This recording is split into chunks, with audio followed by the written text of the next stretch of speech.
have to always reward your people with money. You can reward them with time and flexibility.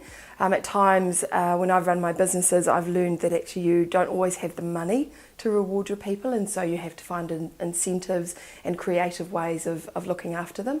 Some of the things that I do is I allow for flexibility with my staff to be able to go and have family time, or surprise them and say, look, you've had a really busy day, a couple of days, why don't you go home early and I'll look after your workload for the afternoon. Other things that we do, we try and be a bit creative and say, like I give my staff a half day off at Christmas time to go and do their Christmas shopping, and say, look, just go do it, we've got your workload covered. Other things that we do, I worked for a company in Sydney who gave doona days, and doona days meant that if you'd had a crazy few weeks, our work environment can be quite aggressive and quite, it can be quite full on, and so sometimes you have days where you just can't face it. And when I worked for this firm in Sydney, they created doona days. That meant you could call rather than pulling a sickie and say, do you know what, I just can't do it today. I can't be a grown up today. I just need to stay home and do some other things.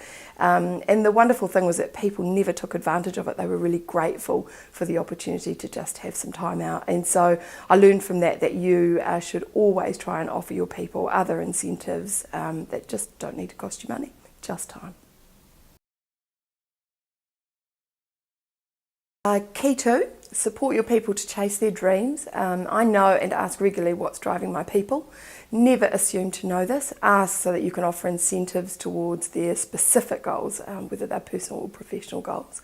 Anyone that tells me that I'm fortunate to have had the business success that I have had, I tell them that I've lived by the creed that if you want an extraordinary life, you have to be prepared to do extraordinary things. I live in fear of being ordinary and look for ways to go above and beyond in everything that I do, and I drive my people to be the same. Ordinary just doesn't cut it for us. So people's motivators can change all the time. So asking what they are excited about and what's happening for them is really important. I was thinking about it on my way here actually today, that I've employed people from all walks of life. I've hired a ballerina who wanted to work for me while she was dancing. And what I found was that even though my business wasn't her primary focus, because she knew I'd taken a punt on her to give her office-based skills, she gave me everything while she was with me. I've had a PhD student work for me who now actually is training to become a doctor, but she stayed with me for 4 years longer than I expected because she was so grateful for the opportunity to work in the corporate space. So the thing I've learned is that the people that you employ actually sometimes aren't very clean cut, but if you are prepared to take a punt on them and to give them everything that you can offer, they also in return give you everything that they can offer. Key 3, know what drives and motivates your people, then know how to spend your time and money to look after them and motivate them. It can be the little things that make the difference here. Over time, I've learned in my businesses that I have spent time and effort and money on things that just didn't matter to my people, and so I've learned to make sure that I have been more specific in the way that I motivate them. For example, I've got one staff member at the moment who is building a house, and so the thing that was most important to her was time, and so we've just made sure that she could get out of the office at decent times, make sure that she takes leave when she could. Building a house is a difficult thing to do, and so I've learned that rather than offering her pay rises or offer to paying for parking, I'm better off to give her time. So the lesson here is that you should always look to find ways that motivate your people in ways that are specific to them rather than in the ways that are of interest to you. Key 4, set ground rules with your people, agree your rules of the game and stick to them. In my work environment, it's a highly competitive environment, and so sometimes it's as competitive in-house as it can be in the open market, and so you need to set rules or guidelines for your people in terms of their behaviour and things that are acceptable and are important to keep a safe, happy and healthy work environment. When we go work with some of our corporates, many of them actually have their rules of the game up around the walls for everyone to see, and they publish them as well in their proposal documents, and I thought this was really enlightening. We instinctively have done that over the years, but we've never actually gone to the trouble of publishing them and putting them up around the walls. They're simple things like be respectful, don't raise your voice, be supportive. In my office, one of the funniest ones was say good morning. Sometimes we are so focused and so determined on the way in, we forget to say good morning, and it's the little things that count here. Key 5, never ask your people to do anything you wouldn't do yourself, and lead by example. This is all about respect. My people know that I wouldn't ask them to do something that I wouldn't do. Sometimes I take the hard stuff from my people to lead by example and to use it as a training opportunity. Likewise, sometimes my team members can be lacking in confidence to deal with the difficult things, and what I will do is provide more training and be beside them when they go through the process of dealing with those challenges. What this does is builds respect and trust and confidence. Key 6, get back on the tools every now and then and remind everyone that you know what you're doing.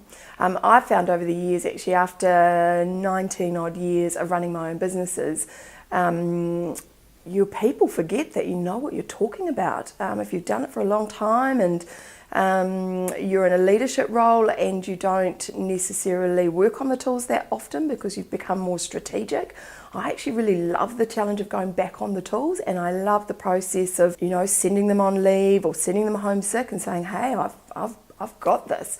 It's really refreshing for them when they come back to know that their work's been taken care of, their clients have loved the interaction with the person who owns the business, and actually I just find everyone that much more upbeat in the office on the days when I've been back on the tools. So I really enjoy it, my people really enjoy it, and our customers love it as well.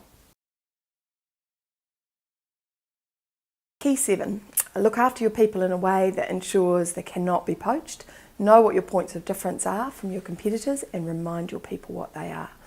I've run successful businesses over the years, and so my people have always been poached, or at least been approached. And over the years I've asked why they've stayed. This was really important actually to learn what it is that makes people want to work with you and for you.